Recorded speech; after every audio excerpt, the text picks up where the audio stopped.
পূর্ব বর্ধমান জেলার মেমারি ২ নম্বর ব্লকের অন্তর্গত সাতগেছিয়ায় মন্তেশ্বর রোডে ক্যানেল পাড়ে গ্রহরাজের বাৎসরিক পুজো অনুষ্ঠিত হল শনিবার। এই পুজো এবছরে ২৪ বছরে পদার্পণ করেছে, এমনটাই জানিয়েছেন পুজো কমিটির সদস্যরা। প্রত্যেক বছর ফাল্গুন মাসের প্রথম শনিবার এই বাৎসরিক পুজো অনুষ্ঠিত হয়। পাশাপাশি পুজোর শেষে উপসী ভক্তদের মধ্যে খিচুড়ি প্রসাদ বিতরণ করা হয়। আনুমানিক ১,৫০০ ভক্তর মধ্যে এদিন এই খিচুড়ি প্রসাদ বিতরণ করা হয়। কি কারণে এসেছেন?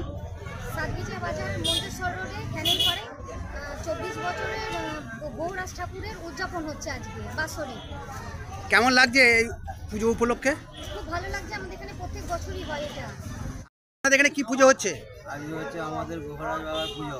কোন জায়গায় পুজোটা হচ্ছে? সাতগেছিয়া বাজার মন্তেশ্বর ক্যানেল পাড়। কত বছর ধরে এই পুজোটা হয়ে আসছে? আজকে 24 বছর উপলক্ষে 24 বছর পূর্ণ হলো। আর ভক্তদের জন্য কি আয়োজন করা হয়েছে? ভক্তদের খিচুড়ি প্রসাদ আয়োজন করা হয়েছে। কতজন ভক্ত প্রসাদ পাবে বলে? ১,৫০০ মতো ভক্ত খিচুড়ি প্রসাদ পাবে। আপনার মৃত্যুঞ্জয় যশের রিপোর্ট, সংবাদ আজকে নিউজ।